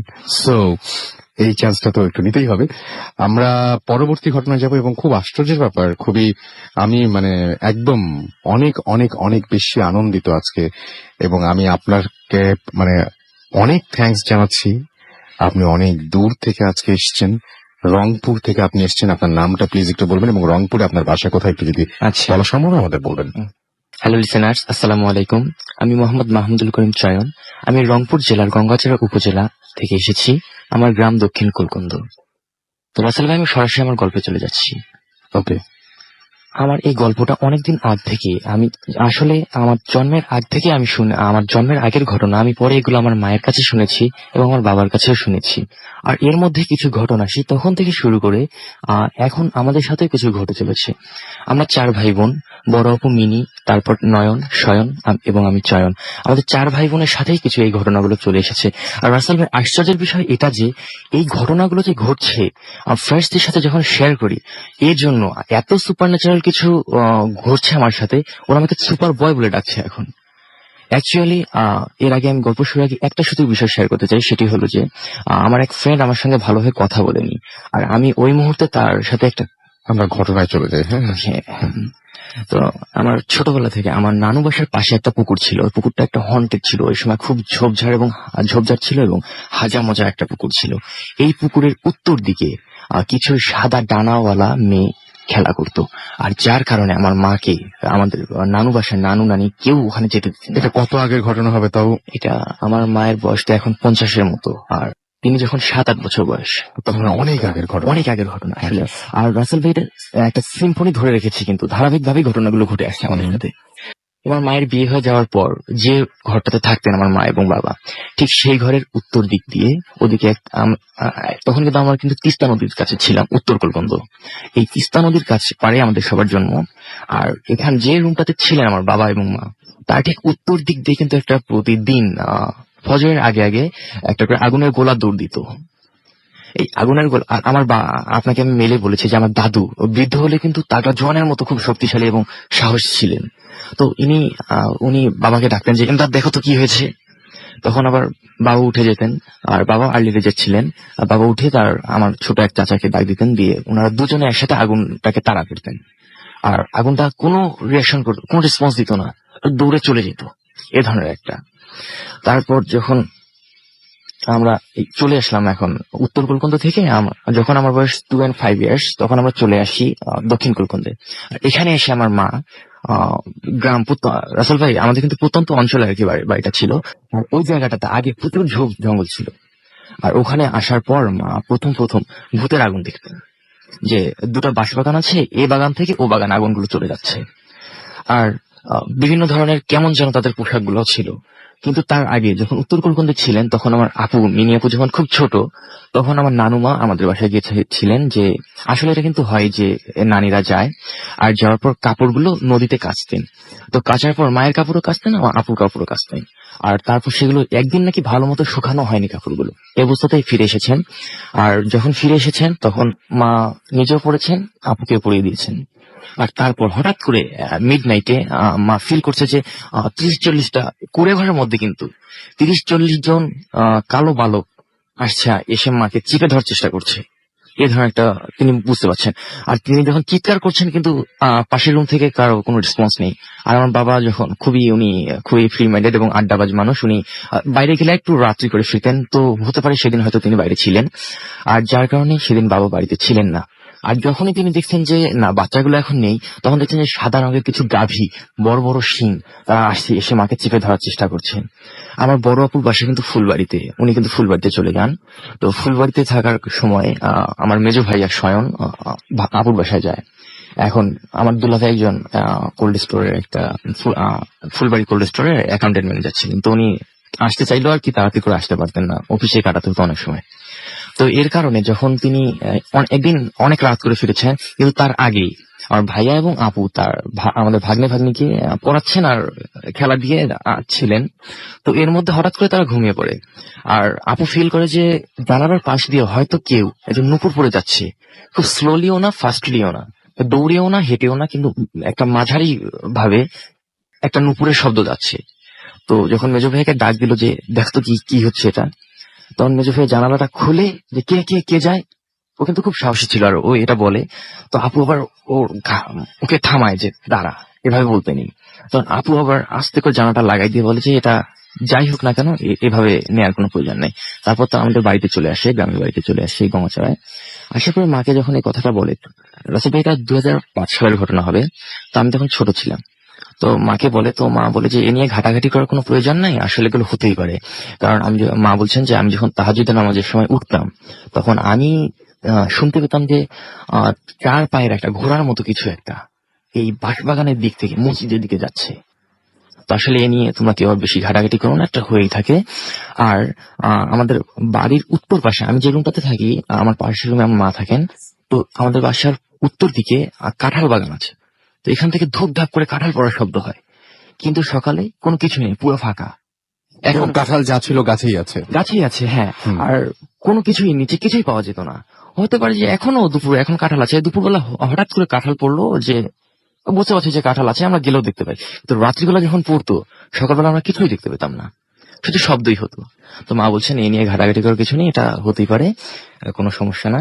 কিন্তু তারপরও আমি আসলে ভালো মতো শুনিনি, কিন্তু তারপরও ওদের কাছে ওর গল্প যখন হচ্ছিল তখন আমি শুনে বলেছি। আর ওই পরে একজন আমরা কবিরাজের কাছে জিজ্ঞাসা করেছিলাম যে এটা কি আসলে, চার পায়ের মতো তো যায় কি, তখন উনি বলেছেন যে কিছু একটা আছে, কি তা বলেননি, কিছু একটা আছে, এটা কিন্তু নামাজের জন্য মুসল্লি হিসেবে মসজিদে যায়। আপনি কি কোনোদিন দেখেছেন? হ্যাঁ রাসেল ভাই, আমি ফেস করেছি। সেটি হলো যে আপনি জানেন যে আমি মানে এই চার পায়ে যে যায়, এটাকে আপনি কোনোদিন দেখেছেন? না, আমি এটা কখনো দেখিনি। দেখেন। তো আমি অন্য কিছু দেখেছি। তবে আই থিঙ্ক, আমি স্ট্রংলি বিলিভ করি যে এটার সঙ্গে রিলেটেড, আচ্ছা, যেহেতু এটা আমার মায়ের ছোটবেলা থেকে ঘটে আসছে, আর আমাদের জন্মের আগে থেকে আপুর সাথে ঘটেছে, মেজো ভাইয়া বড় ভাইয়াদের সবার ওরা জানে। তো আই থিঙ্ক এটার সাথে রিলেটেড। তো আমি এই আলিম পরীক্ষা শেষ করলাম, আর যেদিন আপনি ফোন দিয়েছেন সেদিনই জাস্ট আমার পরীক্ষা শেষ হয়েছে। তো আমি মাঝে মাঝে আমাদের মসজিদে আমি ইমামতি করতাম।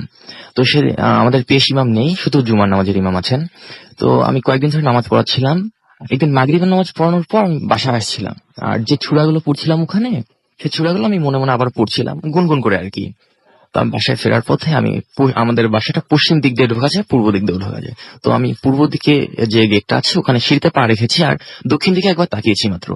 আর দক্ষিণ দিকে তাকাতে যখন তাকালাম, তখন দেখছি যে দুটো ছোট ছোট বাচ্চা, ওদের ফেস গুলো ঝাপসা, কিন্তু বোঝা ছিল দুটো ছোট বাচ্চা, আর মেবি সিলভারের মতো ব্রাইট, আর খুব মোহনীয় ছিল দৃশ্যটা। আশেপাশে সবকিছুই কিন্তু পরিষ্কার, ওদের ফেস গুলো একটু ঝাপসা, আর ওদের চেহারাটা বুঝতে পারছিলাম না, তবে সাদা রঙের ছিল, রূপালী কালার। তো আমি ওদেরকে দেখে ভাবছি হয়তো কেউ পাশের গ্রাম থেকে হয়তো কেউ আসছে কিছু চুরি করার জন্য। আর রাসেল ভাই বলেছে আমাদের তো গার্ডেন আছে, সুপারি বাগান, আমাদের ডাবের গাছ আছে, ওখান থেকে মানে সবাই কিন্তু ওগুলো চুরি করে নিয়ে যায়, যেখানে পড়ে থাকে নিয়ে যায়। তো আমি ভাবলাম যে হয়তো এ ধরনের কোনো বাচ্চা টাচ্চা আছে। তো আমি হঠাৎ করে খুব চিৎকার করলাম, আর এই চিৎকারটা নাকি ছিল অন্যরকম। মা আমাকে পরে বলেছেন যে চিৎকারটা নাকি অন্যরকম ছিল, স্বাভাবিক রকম না, যে কেউ এসেছে যে তাকেই বলছি, এটা না কিন্তু। তো মা নামাজ পড়ছিলেন, উনি তাড়াহুড়ো করে নামাজ শেষ করে বাইরে আসলেন। আসার পরে উনি আমাকে চূড়া পরে ফু দিলেন, দেওয়ার পর উনি ভেতরে নিয়ে গেলেন। যাওয়ার পরে বলছেন যে কি হয়েছে, আমি তাকে খুলে বললাম যে এই ধরনের হয়েছে। আর যখন বাচ্চা দুটো চলে যায়, ভয় পেয়েই চলে যায়, এ ধরনের একটা ফিলিংস। তবে ওদের মাঝে ভয়ের কোনো চিহ্ন ছিল না, ওরা জাস্ট দৌড়ে যাচ্ছিল, আর ওদের কথা আমি বুঝতে পারছিলাম না। আর ভুট্টা একটা ক্ষেত ছিল, ওখানে তারা মেঠোপথে যেই যাচ্ছে, যাওয়ার পরপরই ওখানে তারা উদা হয়ে গেল। তারপর থেকে আর আমি দেখিনি। তারপর রাসেল ভাই আর একটা হচ্ছে যে আমি কিন্তু টাকা পেয়েছিলাম 52। সেটা তো পরে শোনা যাবে। আপাতত আমরা সেটাই, আমরা একটা ঘটনা শুনলাম এবং এই ঘটনাটা পরে আমরা একটা কিছু SMS পড়তে চাই এখন। Thank you very much. আপনি অনেক দূর থেকে অনেক কষ্ট করে এসেছেন এবং আমরা আপনার কাছে বেশ কয়েকটা ঘটনা শুনলাম একে একে, এবং আশা করছি যে ভবিষ্যতেও সুযোগ পেলে আপনি আবারও আসবেন, এবং আজকে যদি সুযোগ পান তাহলে আমরা আপনার কাছে আরো ঘটনা শুনবো। আপনি চমৎকার ভাবে বলছিলেন ঘটনাগুলো। শুভ আমাদেরকে SMS করেছেন ইংলিশ রোড থেকে। স্টোরিটা খুব ভালো ছিল, শুনতে ভালো লাগলো। এছাড়াও আমাদেরকে দেখতে পাচ্ছি যে কবি জিনজিরা থেকে SMS করেছেন এবং তিনি বলেছেন যে ওয়ার্ল্ডের সবচাইতে মানে গ্রেট যদি কিছু থাকে সেটা হচ্ছে 88.0 এর ভূত FM আমাদেরকে। এছাড়াও ফারহান লিখেছেন উত্তরা থেকে যে রাসেল ভাই ফোর্থ স্টোরিটা খুব ফ্যান্টাস্টিক ছিল, এবং আমাদেরকে MD রাকিব আহমেদ ক্যান্টনমেন্ট থেকে SMS করেছেন লাস্ট স্টোরিটা অসম, লাইট অফ করে শুনছি এবং তার কাছে ভয়ও লেগেছে। থ্যাংক ইউ ভেরি মাচ, আপনাকে আরো একবার ধন্যবাদ। আপনারা অনেক কষ্ট করে আপনি অনেক দূর থেকে এসছেন, বাট দেখেন আপনাকে কিন্তু যারা শুনছেন তারাও কিন্তু প্রশংসা করছেন। সুতরাং আপনারা মানে এটা একটা অদ্ভুত রিলেশন আসলে। আমাদেরকে এছাড়াও দেখতে পাচ্ছি যে আশিস চিটাগং থেকে SMS করেছেন এবং আমাদেরকে SMS করেছেন দেখতে পাচ্ছি তাসবির। এছাড়াও দেখতে পাচ্ছি যে আমাদেরকে SMS করেছেন রনি সিলেট থেকে। আমাদেরকে কবি SMS করেছেন, কবি ফারুক খান বড়াইগ্রাম থেকে। এছাড়াও অর্চি ঢাকা থেকে SMS করেছেন আমাদেরকে আরিফ এবং তার ওয়াইফ দুলিস কার্টুন গার্ডেন থেকে। অর্চি জিজ্ঞেস করেছেন বাবু ভাই কোথায়, আমরা দেখি খুব দ্রুত আবার তাকে নিয়ে আসতে পারি কিনা। কথা বলে দেখবো। তিমাথ আমাদের সাথে এসএমএস করেছেন, এছাড়াও এসএমএস করেছেন আরো অনেকে। আপনি যদি এসএমএস করতে চান, মোবাইলের মেসেজ অপশনে গিয়ে টাইপ করুন ফুর্তি, FORTI ফুর্তি, স্পেস দিয়ে লিখুন আপনার নাম, স্পেস দিয়ে আপনার মেসেজ পাঠিয়ে দিন 9840 নাম্বারে। আমাদেরকে ইমেল করতে চাইলে আমাদের ইমেল অ্যাড্রেস, এটা খুব জরুরি, কিন্তু ইমেল করাটা খুব জরুরি। সো আমাদের ইমেল করতে হলে আপনি যেটা করবেন সেটা হচ্ছে আমাদের ইমেল অ্যাড্রেসটা একটু মনে রাখবেন বা এখন লিখে ফেলুন, বা ফেসবুক থেকে নিয়ে নেবেন। আমাদের ইমেল অ্যাড্রেস হচ্ছে bhutfm@radio40.fm। আমি স্পেলিংটাও বলে দিই, BHTTFM@radioFOORTI.fm। আমাদের ফেসবুকের অ্যাড্রেস হচ্ছে www.facebook.com/radio.furti, www.facebook.com/bhutfm.russell। দুটোতেই আমি সারা সপ্তাহ জুড়ে আপনাদের চোখ রাখি আপনাদের কর্মকাণ্ডের ওপরে, এবং আমি অবশ্যই অবশ্যই অবশ্যই মানে খোঁজ খবর রাখি এবং আপনাদেরকে রিপ্লাইও করি কিন্তু, রাইট? এছাড়াও দেখতে পাচ্ছি আরো অনেকেই আমাদের এসএমএস করছেন এবং কমেন্ট করছেন ফেসবুকে, একা শুনছেন আমাদের এখানে, এরকম অনেকেই ফেসবুকে লিখছেন। এবং আমাদের এখানে দেখতে পাচ্ছি যে আচ্ছা, আমাদের এইখানে দেখতে পাচ্ছি যে আজকে ভূত এফএম জোস হচ্ছে, লিখেছেন ফাহমিদ রাফিন, এবার ফেসবুকে কিন্তু লিখেছেন তিনি। এবং আমি দেখতে পাচ্ছি যে আমাদের এখানে আরো পারভেজ একটা চমৎকার একটা ইনফরমেশন দিয়েছেন, রাসেল ভাই ফার্স্ট এবং থার্ড ঘটনাটা খুব ভয়ের ছিল। এবং আমাদেরকে এছাড়াও দেখতে পাচ্ছি যে রূপকথার রাজকন্যা অ্যানা আমাদেরকে বলেছেন, এবং তিনি বলছেন যে ভাইয়া খুব ভয় পেলাম। এছাড়াও দেখতে পাচ্ছি আমাদেরকে এখানে লিখেছেন যে MJ মোহাম্মদ আরিফুল মালদ্বীপস থেকে তিনি শুনছেন, মালদ্বীপস থেকে আমাদের এখানে রয়েছেন। থ্যাংক ইউ ভেরি মাচ এখনো আমাদের সাথে থাকার জন্য। এছাড়াও আরো অনেকে এখানে কমেন্ট করছেন, আপনিও কমেন্ট করতে চাইলে বা কমেন্ট দেখতে চাইলে সেখানে যেতে পারেন, এবং আপনিও কমেন্ট করতে পারেন। আজকে আমাদের এখানে যারা অতিথিরা রয়েছেন তাদের ছবিও আমরা পোস্ট করেছি ফেসবুকের পেজে, সুতরাং সেখানেও যেতে পারেন এবং সেখানে যেও আপনারা ছবিগুলো দেখতে পারেন যে কারা আজকে এই ঘটনাগুলো বলছেন। আমাদের গেস্ট চেঞ্জ করতে হবে, সো সেই জন্য আমাদের একটা বিরতির প্রয়োজন, আমাদের ছোট্ট বিরতি নিতে হচ্ছে, এবং বিরতির পরে আমরা আবারও ফিরে আসবো, কথা দিচ্ছি খুব দ্রুত। সেই পর্যন্ত আমাদের সঙ্গে থাকুন। Stay tuned radio Foorti and don't stop the ফুর্তি। Boot FM. The night comes alive with Gramophone.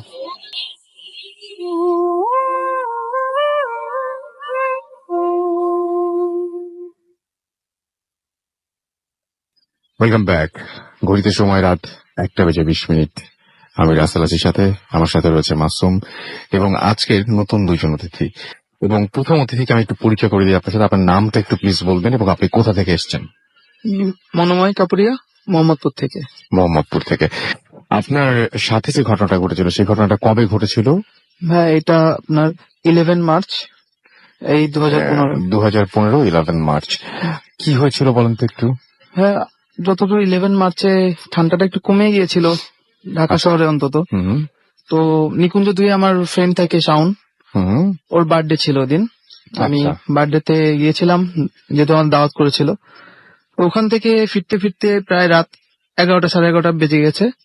তো আমরা যারা ঢাকায় থাকি তারা জানি নিকুঞ্জ 2 থেকে 1 দিকে বেরোতে একটি গেট আছে। গেটে যাওয়ার পরে ওখানে সিকিউরিটি থাকে, সিকিউরিটি আমাকে ভিতরে ঢুকতে দিচ্ছিল না, বলছি যে ভিতরে আত্মীয় থাকে, এটা বলেই আমি ভিতরে ঢুকেছি।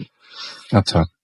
রাত 11:30 11:30 তখন ওখানে আবাসিক এলাকা, তো ওটা অনেক ফাঁকা, পুরোই ফাঁকা। তো ওর মধ্যে আমি কিছু দূর বাইক নিয়ে এগিয়ে যাওয়ার পরে আমি অনেক ঠান্ডা ফিল করতেছি, মানে বেশি রকম, যতটা বাইরে আছে তার থেকে অনেক বেশি। তো আমি অস্বাভাবিক ঠান্ডা ফিল করার পরে হঠাৎ দেখি আমার বুক খুব আটকে গেছে, মনে হচ্ছে বুকের মধ্যে কেউ চেপে বসে আছে এবং আমি দম নিতে পারতেছি না। দেন আমি বাইকটাকে বাম দিকে সাইড করি, সাইড করার পরে পিছনে আমার একটা ছোট ভাই ছিল, আমি বাইক চালাচ্ছিলাম, তো পিছনে ছোট ভাইয়ের নাম জুবায়ের, সে আমাকে হঠাৎ পিছন থেকে ধাক্কা দেয়। ধাক্কা দিলে তখন মনে হয় আমার বুকটা হালকা হয়ে আছে। তো আমাকে জিজ্ঞেস করে যে ভাইয়া তুমি এত রাতে বাইক থামালে কেন এই রোডের মধ্যে? আমি বললাম তাকে যে আমার বুকে আসলে চেপে ধরতেছে, আমার শরীরটা খুব খারাপ লাগতেছে। হঠাৎ করে একদম, মানে কোন ধরনের কোনো আগে কোনো অস্বাভাবিকতাই ছিল না? না, আগে কোনো অস্বাভাবিক ছিল না, সারাক্ষণ আসছি, এর আগে অনেকবার গেছি ভাইয়া, এরকম হয়নি। এরকম হয় নাই না, সেদিন হঠাৎ করে। আর আমার এমন কোনো না যে বাইক চালানোর মধ্যে আজ পর্যন্ত এমন কিছু হয়নি। হওয়ার পরে ও আমাকে বললো যে ভাইয়া আমি কিছু বলি, যে আমার কানের পাশ থেকে অতি গরম কিছু একটা চলে গেল কেবল তোমাকে ডাক দেওয়ার পরে। ও ভয় পাইছে। এর মধ্যে হঠাৎ দেখি পাশেই ফুটপাত ছিল, ফুটপাতটা একটু উঁচু, ওখানে একটা মানে 70 থেকে 80 বয়সের বৃদ্ধ লোক, পায়জামা পাঞ্জাবি সাদা পরে দাঁড়িয়ে আছে। তো উনি এগিয়ে আসলো আমার দিকে। এগিয়ে আসার পরে বলল যে, বাবা কি হয়েছে তোমাদের? তো আমি বললাম যে, চাচা আমি যাচ্ছিলাম, এরকম যেতে যে আমার মনে হলো বুকে কেউ চেপে ধরছে, তারপরে বাইক সাইড করছি। ঘটনাটা আমি আসলে তাকে খুলে বললাম। খুলে বলার পরে সে বলল যে, বাবা কোনো খারাপ কিছুই হবে, হয়তোবা তুমি তার যাবার পথে বাধা হয়েছো, তাই তোমার উপরে চেপেছিল। যা হোক সেটা চলে গেছে, তো তুমি যত তাড়াতাড়ি সম্ভব এটা চলে যাও এখান থেকে। তা আমি জানার চেষ্টা করলাম তার কাছ থেকে আগে এরকম কিছু হয়েছে কিনা। তা খানিক মানে সে আমার দিকে এমন ভাবে তাকালো, তার চোখটা অতিরিক্ত লাল হয়েছিল, খুব নিষ্ঠুর চোখে তাকিয়েছিল আমার দিকে। বিরক্ত মনে হচ্ছে। বিরক্ত মনে হচ্ছিল আমার কথাবার্তা শুনে। সে নেক্সট টাইম আমাকে আবার বলল যে, তুমি এখানে চলে যাও, এটাই ভালো হবে। তো আমি আর কথা না বাড়িয়ে বাইক স্টার্ট দিয়ে সামনের দিকে এগোতে শুরু করলাম। এই সময় আমার পিছনে যে ছোট ভাই জুবাইর ছিল, সে ঘুরে তাকিয়ে মানে তাকে ধন্যবাদ অথবা দেখতে চাইছিল সে কি করে, তাকিয়ে দেখে সাথে সাথেই নেই। আর একটা বৃদ্ধ মানুষের পক্ষে এত এত তাড়াতাড়ি কোনো জায়গা থেকে গায়েব হওয়া মানে কি সম্ভব বলবো না। যে যখন বললো তারপরে আপনি বাইক টান দিবেন সঙ্গে সঙ্গে কতক্ষণ? তাকাইছে, সেটাই মানে কয়েকটা কয়েকটা সেকেন্ডে 1 সেকেন্ড বা 1.5 সেকেন্ড 70-80 বুড়ো মানুষের পক্ষে কোথায় সম্ভব মিলিয়ে না। যাবে, সেটাই। এটাই। তারপরে ভাইয়া আমি যতদূর শুনছি আগে যে কখনো বিপদ আসলে পিছনে তাকাইতে নেই, তো আমি আর তাকাইনি, ওই অবস্থায় বাইক চালাই। যদিও আমার গায়ে তখন কাঁপতেছিল, আমি বহুত কষ্টে বাইক চালাই মোহাম্মদপুর যাই। তারপরে বাসায় যে কাউকে কিছু বলি নাই, ও জানতো আর কিছু ফ্রেন্ডদের জানাইছিলাম। পরে আস্তে আস্তে দিন যাওয়ার পরে আমি সবাইকে টুকটাক জানিয়েছি, আমার বাসার লোকজনকেও কিন্তু inform এখনো করেছি। এটার সমাধান পাননি যে না আমি লজিক পাইনি ভাই। আমি শুনছি এই যে বললাম আপনাকে যে আগুন উড়ে যায়, আমার নিজের গ্রামের বাড়ির ছাদের উপর থেকে প্রায় প্রায় আগুনের ফুলকি ওড়ে, কিন্তু এর একটা সমাধান, এর একটা লজিক যে মিথেন গ্যাস থেকে সাধারণত হয় এগুলো। কিন্তু এটার কোনো লজিক ছিল না যে আমি একটা মানুষকে 2-3 সেকেন্ডের মধ্যে গায়েব কিভাবে গায়েব হয়ে হয়ে গেল। যায়। থ্যাংক ইউ ভেরি মাচ আমাদের স্টুডিওতে আসার জন্য এবং আমাদেরকে আপনার ঘটনা আমাদের সাথে শেয়ার করার জন্য। আমরা যেহেতু সময় খুব কম, আমরা পরবর্তী অতিথির কাছে চলে যাব এবং তার কাছ থেকে আমরা ঘটনা শুনবো। এবং আপনার নামটা প্লিজ একটু বলবেন, কোথা থেকে এসেছেন?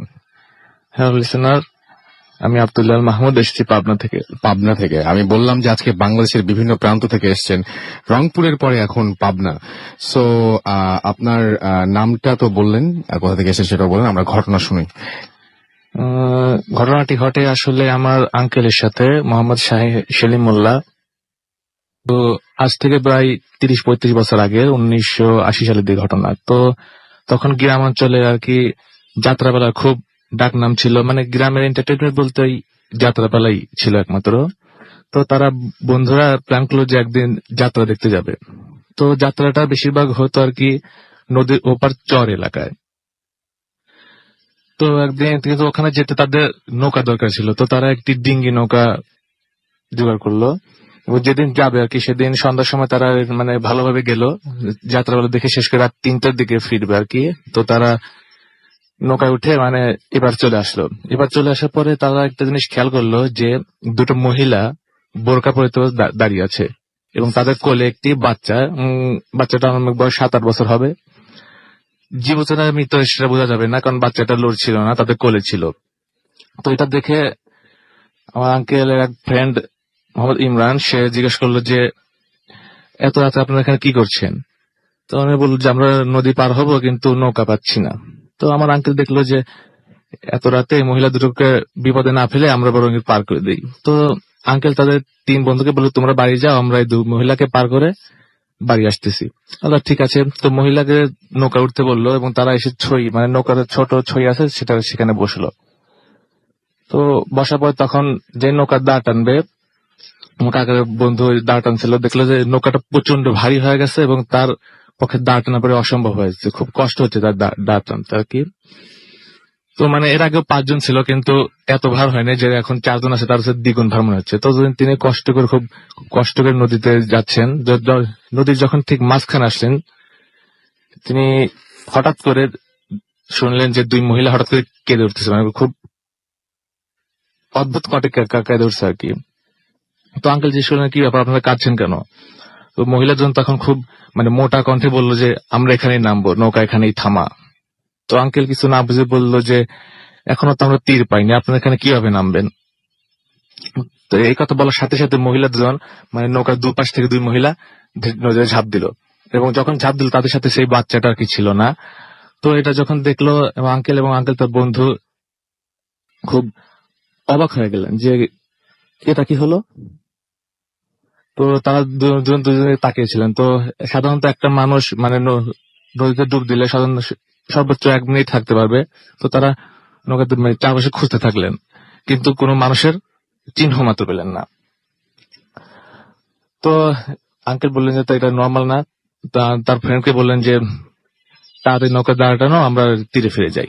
তো নৌকা যে মানে দাঁড় টানবে তখনই নৌকা 1 ইঞ্চিও লড়ছে না, মানে পুরো স্ট্রং হয়ে গেছে, মানে নৌকা দুলছেও না লড়ছেও না কিছুই না, মানে মনে হচ্ছে নিচ থেকে কেউ যেন নৌকাটা টেনে টেনে ধরে ধরে আছে। আছে। তো এই অবস্থা আমার কাকা মানে আমার আঙ্কেল আর কি, সেও মানে একটা বাঁশ নিয়ে তার সাথে সাজালো, কিন্তু কোনোভাবে নৌকা করতে পারলো না। হঠাৎ মানে নৌকা প্রচন্ড জোরে আর কি দুলতে থাকলো, মানে খুব জোরে দুলতে থাকলো আর কি, ঝড় আসলে যেমন হয়। তো তিনি খেয়াল করে দেখলেন যে হঠাৎ করে এই নদীর নিচ থেকে কয়েকজন সাদা কাপড় পরা লোক নদীর নিচ থেকে নৌকা এসে শুয়ে পড়তেছে নৌকার মধ্যে। এটা খুব অদ্ভুত ব্যাপার, এই জায়গাটা খুবই অদ্ভুত। মানে নৌকার নিচ থেকে উঠে শুয়ে পড়ছে নৌকার মধ্যে, এবং তারা সংখ্যায় অনেক ছিল, মানে হিসেব ছিল না, মানে একজনের পর আরেকজন একজনের পর আরেকজন, মানে শুধু নৌকা শুয়ে পড়ছে। তো এটা দেখে তারা দুজনে ঠিক থাকতে পারলেন না, তারা মানে অজ্ঞান হয়ে গেলেন। তো এটা দেখার পর একটা জেলে আর কি পাশ দিয়ে যাচ্ছিলেন, তো জেলে দেখলেন যে নৌকাটা মানে অদ্ভুত কিছু একটা হইতেছে আর কি। তো তাতে তিন যে দেখলেন যে দুটো লোক পড়ে আছে এবং তাদের মুখ দিয়ে প্রচুর পরিমাণ ফেনা বেরোচ্ছিল আর কি, সাদা এক ধরনের আঠা জাতীয় বেরোচ্ছে। তো সেই সময় তোমার মোবাইল টোবাইল ছিল না, তো তিনি তার নৌকায় দুটো পারে এসে তাদের ঠিক করেন আর কি।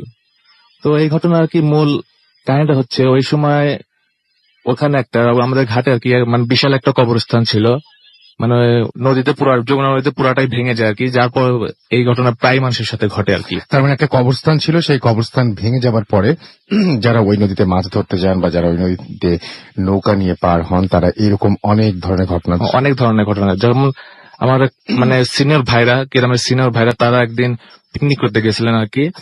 তো চরে পিকনিক করতে গেছিলেন, নৌকা নিয়ে গেছিলেন। তো একদিন তারা রান্না করবে, কিন্তু মানে খড়ির জ্বালানোর জন্য কেরোসিন তেল দরকার ছিল। তো কেরোসিন তেল নৌকার মধ্যে যেহেতু ডিজেল আছে, তো ডিজেল একটু আনে গে। তাই আমার মানে বড় ভাই নাম আমার শাহিন মোল্লা, সে গেলেন এবং আধা ঘন্টা 1 ঘন্টা পার হয়ে গেল, কিন্তু ফিরতেছে না। কি ব্যাপার এটা দেখে তারা সব বন্ধুরা তার যেতে লাগলে, নৌকার মধ্যে সে অজ্ঞান হয়ে পড়ে আছে। কি হয়েছে এই বলে মানে সবাই তাকে পানিটা নিতে সুস্থ করলেন, এবং সুস্থ করার পর দেখলেন বললেন যে কি হয়েছিল, তুমি এখানে পড়ে আছো কেন? সে বললো আমি যখন আসলাম দেখি যে নৌকার মধ্যে শুধু মানে অনেক লাশ, মানে অনেক মরা মানুষ সেটাই পড়ে সেটাই, আছে। মানে হ্যাঁ সেটাই, মানে অনেকে এরকম ধরনের দেখেন। And thank you very much. আপনি সরাসরি পাবনা থেকে এসেছেন এবং পাবনা থেকে ঢাকায় এসে আমাদের এখানে জয়েন করে মানে আমি লাস্টে যখন আমাদের ঢাকার বাইরে থেকে কিছু অতিথি এসেছিলেন, তখন আমি বলেছিলাম যে দেখেন, বাংলাদেশের বিভিন্ন প্রান্ত থেকে মানুষজন চাইলে, আপনারা যদি আগ্রহী হন, আপনারা যদি ভালোবাসার টান খুব বেশি হয়, আসতে পারেন। এবং আপনারা যে এত তাড়াতাড়ি চলে আসবেন, আজকে অলরেডি আমরা রংপুর কোথায় পাবনা, আরো একজন আছেন, তিনিও ঢাকার বাইরের, কিছুক্ষণের মধ্যে আপনার সাথে জয়েন করবেন। বিভিন্ন জায়গা থেকে এসেছেন, এটা একদমই ভূত এফএমের প্রতি আপনাদের ভালোবাসা। আওয়াল রংপুর থেকে আমাদের এসএমএস করেছেন এবং আমাদেরকে তিনি বলছেন যে ভয় পাচ্ছি তাই লাইট অন করে শুনছি। মাহিন এবং সিথি আমাদের ময়মনসিং থেকে এসএমএস করেছেন এবং আমাদেরকে এসএমএস করেছেন, এবং তিনি বলেছেন যে ভালো লাগছে তার কাছে। সুমন জ্যাকসন হাসনাবাদ কেরানীগঞ্জ থেকে এসএমএস করেছেন। পুনম আমাদের এসএমএস করেছেন এবং এসএমএস করেছেন, দেখতে পাচ্ছি আমাদেরকে। এছাড়াও সৌমিক, এছাড়াও আমাদেরকে এসএমএস করেছেন, দেখতে পাচ্ছি সেজান আমাদেরকে। ফয়সাল এসএমএস করেছেন আমাদেরকে, দেখতে পাচ্ছি নাইফা, এছাড়াও আমাদেরকে ফাহিম খান চট্টগ্রাম থেকে এসএমএস করেছেন। আলমাস আলী সিলেট থেকে এসএমএস করেছেন। এছাড়া আমাদের এসএমএস করেছেন তিমাত পুলিশ লাইন থেকে। আমাদের এখানে শুভ ইংলিশ রোড থেকে আবারও এসএমএস করেছেন, আমাদের এখানে এসএমএস করেছেন, দেখতে পাচ্ছি পরশ পাবনা থেকে। এবং আজকে পুরো আজ অসাধারণ ভয়ের ছিল, থ্যাঙ্কস সবাইকে। তো বুঝতে পারছি যে পাবনা থেকে আজকে খুব জোরে সোরে সবাই শুনছেন এবং এসএমএসও পাঠাচ্ছেন, বিকজ পাবনার একজন আছেন। এবং আমি ধরেই নিচ্ছি যে এটা যিনি পাঠাচ্ছেন তিনিও আমাদের আজকের যে অতিথি, সেই অতিথির একই এলাকার।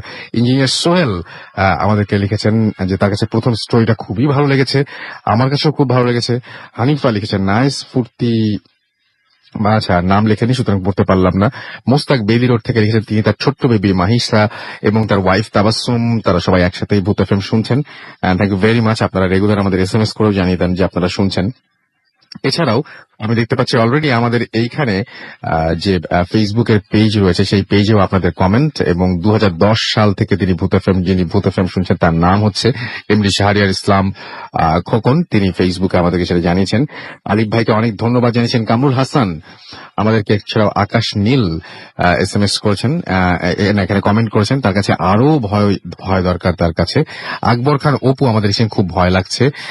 আমাদেরকে পাবনার স্টোরিটা ভালো লেগেছে লিখেছেন আবু রাহাত ইমন।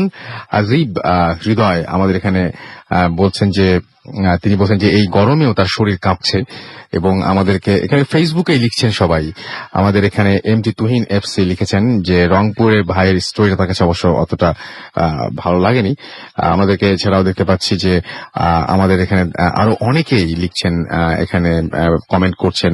ফিরোজ আহমেদ লিখেছেন ভেরি নাইস, এবং সাউন্ডের প্রশংসা করছেন পল্লব শাহরিয়ার, এবং এটা তো অবশ্যই মাসুমকে ক্রেডিট দিতেই হবে যে মাসুম খুব মন দিয়ে এই কাজটা করছে, এবং তার কাছে যখন ঘটনা বেশি ভালো লাগে তখন সে আরো বেশি মনোযোগ দিয়ে কাজটা করে। সো আমাদের ছোট্ট একটা বিরতিতে যেতে হবে, এবং বিরতির পরে আমরা আবারও ফিরে আসবো, নতুন অতিথি নিয়ে আসতে হবে। সুতরাং সেই পর্যন্ত আশা করছি আপনারা আমাদের সাথেই থাকবেন এবং আমাদেরকে এসএমএস পাঠাবেন। এসএমএস পাঠানোর নিয়ম হচ্ছে মোবাইলের মেসেজ আপনাকে টাইপ করুন ফুর্তি FORTI ফুর্তি স্পেস দিয়ে লিখুন আপনার নাম, স্পেস দিয়ে আপনার মেসেজ পাঠিয়ে দিন 9840 নাম্বারে। আমাদেরকে ইমেইল করতে চাইলে আমাদের ইমেল অ্যাড্রেস হচ্ছে bhutfm@radiofurti.fm, which is BHWTFM@radioforti.fm। আপনার নাম, ঠিকানা এবং ফোন নাম্বার সহ আপনার জীবনে ঘটে যাওয়া সেরা ঘটনাগুলো লিখে পাঠিয়ে দিন আমাদের কাছে, এবং অবশ্যই ঘটনার শুরুতে উল্লেখ করুন যে ঘটনাটি আপনি এখানে এসে শেয়ার করতে চান নাকি আপনি চান যে আপনার ঘটনাটা আমরা পড়ে শোনাবো। আর যারা দেশের বাইরে রয়েছেন তারা অডিও ক্লিপও পাঠিয়ে দিতে পারেন, তবে ঘটনা শেষে একটা ঘটনা যদি পাঠিয়ে দিতে পারেন আপনি লিখে, সেটা সবচেয়ে বেশি ভালো হয়। কারণ আপনারা জানেন যে প্রতি বছর আমাদের ভূত এফএমের বই বের হয় বই মেলায়। এছাড়াও আমাদের ফেসবুকের অ্যাড্রেস হচ্ছে www.facebook.com/radio.furti, www.facebook.com/bhutfm.russell। আমার স্পেলিং হচ্ছে RUSSELL। আমাদেরকে নাজমুল রংপুর থেকে লিখেছেন যে রংপুরের ঘটনাটা অনেক ভালো ছিল, রংপুরবাসীর কিন্তু এটা বেশ খারাপই লেগেছে। সুতরাং একটা ওই যে রংপুরের ঘটনা নিয়ে একটা এসএমএস করলাম, সেটার পরিপ্রেক্ষিতে লিখেছেন। ওকে, আমার মনে হয় যে কেউ যে কোনো ঘটনা নিয়ে আপনারা আপনাদের মতামত ফ্রিলি জানাতেই পারেন, এবং আমরা আমাদের ফেসবুকের পেজ তো সেটা আপনার জন্য খোলাই রয়েছে। একটা ছোট্ট বিরতি নিয়ে আসছি নতুন অতিথির সাথে। Stay tuned radio Foorti and don't stop the ফুর্তি। Bhoot FM. The night comes alive with Gramin Song.